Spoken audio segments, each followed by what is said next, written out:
Channel को subscribe करना ना भूलें और हमारे ताज़ा वीडियो सबसे पहले देखने के लिए बेल आइकन को दबाएं।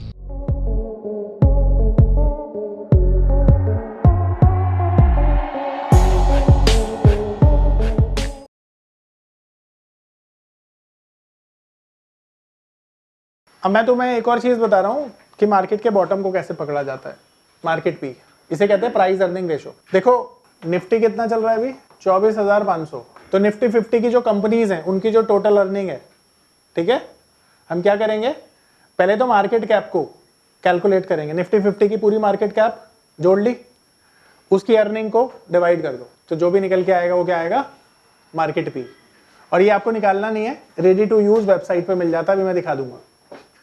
अब सवाल ये है कि आज के टाइम पर कोई शेयर महंगा है या सस्ता है, आपके पास बहुत सारे तरीके हैं चेक करने के, पर मार्केट महंगी है या सस्ती है कैसे पता चलता है? ये पता चलता है निफ्टी पी से। तो निफ्टी का पी जब भी 20 के अराउंड होगा, मार्केट चीप होगा, सस्ता होगा, यहां पर हमेशा खरीदारी करना है। और जब भी मार्केट 27 के ऊपर होगा, मार्केट में इन्वेस्टमेंट नहीं करना है, मार्केट एक्सपेंसिव होगा। ठीक है, तो अब सवाल ये उठता है बड़ा पैसा कहाँ लगाना है? बड़ा पैसा जब भी मार्केट 20 के पी पर हो लगा देना है, और जब भी 27 के पी के अब ऊपर हो तो इंट्राडे स्ट्रेटेजी ज्यादा ठीक रहती है, इन्वेस्टमेंट नहीं करनी है। कितना सिंपल था ना? इसी 7 के पी में ना बड़ा खेल कर दोगे और मार्केट बहुत बड़ा पैसा कमा के दे देगी तुमको। तो यहाँ पर लोग डराएं, डरना मत, यहाँ पे लोग मोटिवेट करें, होना मत। अब सवाल ये है कि अभी मार्केट का पी कितना चल रहा है? अभी मार्केट का पी 22 के पास चल रहा है, तो 20 के करीब होता है, ना कि 27 के। तो मार्केट कोई टेंशन वाली बात नहीं। और याद होगा अभी जब हम 22 बात कर रहे थे, हम यही कह रहे थे कि हर लेवल पे मार्केट में अभी अच्छी अपॉर्चुनिटी है, डरना नहीं है, घबराना नहीं है। मार्केट 3 दिन लगे मार्केट को 1000 पॉइंट की रैली करने में। देखो गिरने में, मार्केट जब गिरता है ना तो लोग इमोशनल हो जाते हैं, बस उन्हीं इमोशंस को कंट्रोल करना होता है पैसा बनाने के लिए। अगर गिरती मार्केट में आप संभल गए, यानी आपने अपने दिमाग को कंट्रोल कर लिया, तो विश्वास मानो आप मार्केट के लिए बने हो। और गिरती मार्केट में अगर आपको भय लगता है, डर लगता है, आपको लगता है कि नहीं यार मेरे से नहीं हो पाएगा, तो आप मार्केट के लिए नहीं बने हो। ये एक तरीका है ये जानने का कि आप मार्केट के लिए सही भी हो या नहीं हो। ठीक है, तो मार्केट के लिए हमेशा वही सही इंसान होगा जो गिरती हुई मार्केट में परेशान नहीं होगा, बल्कि ये बोलेगा यार मैं तो और खरीदूंगा अच्छे शेयर्स। ठीक है, क्योंकि इतिहास गवाह है मार्केट 100 दिन में 15 दिन गिरती है, 85 दिन ऊपर जाती है। पर ये जो 15 दिन होते हैं बड़े दुखदाई होते हैं, ये बड़े इमोशनल करते हैं आपको, और यहां पर आपको संभलने की जरूरत होती है, उसी इमोशन को बस कंट्रोल करने की जरूरत होती है। ठीक है, तो ये समझ में आ रहा? मार्केट भी शेयर के लिए भी देखते हैं, पर शेयर के लिए पैरामीटर दूसरा होता है, मैं बाद में बताऊंगा। तो पता है इनसाइडर एक्टिविटी क्या होती है? इनसाइडर क्या होता है? देखो कंपनी में कोई भी खास व्यक्ति, ये पियोन भी हो सकता है, डायरेक्टर भी हो सकता है, जिसे कंपनी के विषय में वो पता है जो आपको और मुझे नहीं पता, यानी कि अनपब्लिश इंफॉर्मेशन का पता होना। सो इनसाइडर एक ऐसी एक्टिविटी होती है जहां पर एक इंफॉर्मेशन है जो पब्लिक डोमेन में नहीं है, और उसको कोई भी कंपनी का एम्प्लॉय, डायरेक्टर, प्रमोटर, पीएन कोई भी अपने फायदे के लिए यूज कर ले तो उसे इनसाइडर एक्टिविटी बोला जाएगा।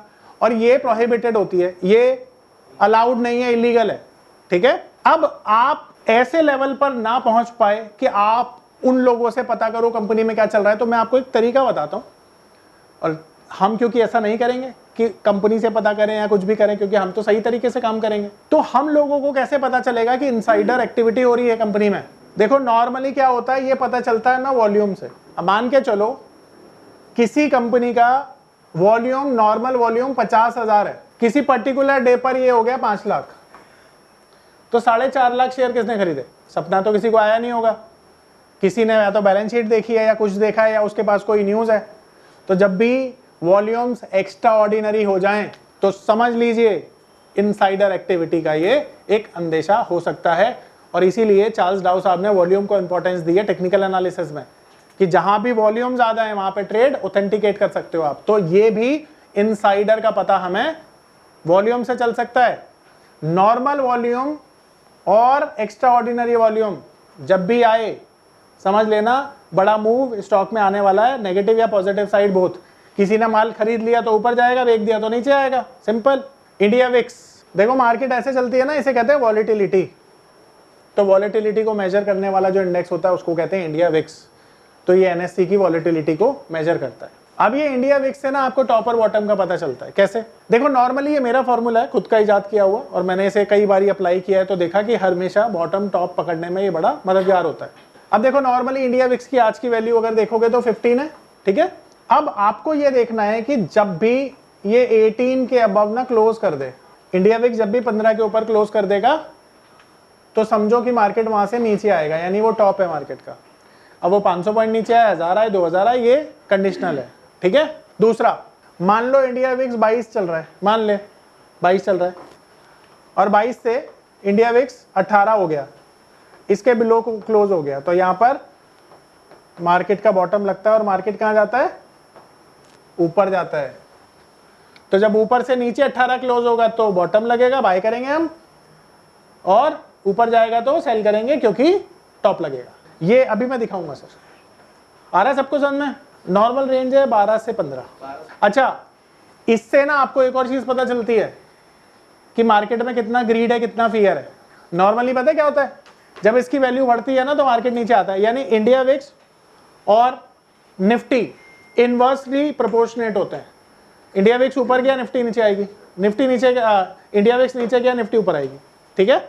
तो जब भी मार्केट में फियर बढ़ता है ना तो क्या बढ़ती है? इंडिया विक्स की वैल्यू, और फियर गिरता है तो इंडिया विक्स नीचे आ जाता है।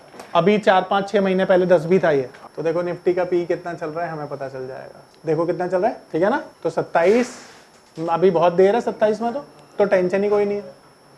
तो अब जब भी 27 आए आप इन्वेस्टमेंट नहीं करोगे, ट्रेडिंग करोगे, कोशिश करो इंट्राडे में करो।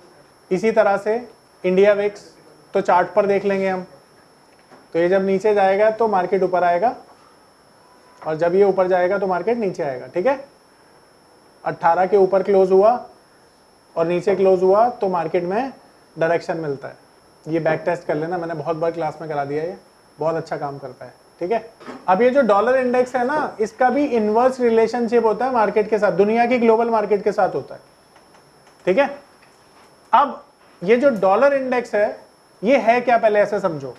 जितनी भी मेजर करेंसीज है ना दुनिया में, डॉलर के अगेंस्ट में वो कितनी वीक हुई या कितनी, अगर मान लो डॉलर के अगेंस्ट में रेस्ट ऑफ द कंट्रीज या मेजर करेंसी जैसे पाउंड है, जापानीज येन है, यूरो है, डॉलर के कंपैरिजन में जब ये स्ट्रांग हो जाएंगी तो डॉलर इंडेक्स कहां जाएगा, और अगर डॉलर मजबूत हो जाएगा इनके अगेंस्ट में तो डॉलर कहां जाएगा, इंडेक्स। तो डॉलर इंडेक्स का ऊपर जाना हमारे मार्केट के लिए अच्छा नहीं है। तो जब डॉलर इंडेक्स ऊपर आएगा तो मार्केट नीचे जाएगी, और जब ये नीचे जाएगा तो मार्केट ऊपर आएगी। अब देखो पिछले काफी समय से हमारी मार्केट क्यों टूट रही है, क्योंकि डॉलर इंडेक्स ऊपर जा रहा था। आया समझ में? डॉलर इंडेक्स को भी अपने टेक्निकल चार्ट के साथ लगाना मत भूला करो, ये भी मार्केट को डायरेक्शन देता है। अब देखो यहाँ पे हेड एंड शोल्डर टाइप का एक पैटर्न बन रहा है, जब ये बनेगा तो फिर ये नीचे आएगा, इसीलिए मार्केट ऊपर जाएगी। अब ये मैं प्रीएम्प्ट कर रहा हूँ कि ये हेड एंड शोल्डर पैटर्न होगा। देखो ये शोल्डर है, ये हेड है, और ये भी शोल्डर जैसा बन रहा है। तो जब ये एक्टिव होगा तो मार्केट तो नीचे ही आएगी, तो आने वाले टाइम में मार्केट ऊपर जाएगी, नीचे नहीं आएगी। ये मुझे अब पता चल रहा है, हालांकि मुझे तो पहले से ही पता है, पर मैंने तो आपको बजट का एक वो भी दे रखा है ना कि बजट तक मार्केट कहाँ होगी, ऐसा हमने डिस्कशन किया था किसी क्लास में। यस, तो उसके लिए कोई ना कोई तो वजह बनेगी, तो वजह यही बने, मतलब कोई भी बनेगी, आपको सिर्फ निकालना है कहाँ से। देखो इसको देखना एक बारी, सब लोग ना इस पहले पेपर को देखो और मुझे बताओ सबसे पहला कलर कौन सा आपने देखा, बोल के बताओ तुमने कौन सा देखा। ठीक है, हर बंदे का अलग अलग कलर आ रहा है ना, इसीलिए जब एनालिसिस करोगे हर बंदे को अलग चीज नजर आती है। जिसको सही चीज नजर आती है पैसा वो बनाता है। कहां से क्या नजर आएगा तुम्हें नहीं पता, मुझे भी नहीं पता, किसी को नहीं पता, पर जब सही चीज एनालाइज करते हो ना तब मजा आता है, क्योंकि चीजें वैसी होती है जैसे तुम चाहते हो, पैसा बनता है फिर।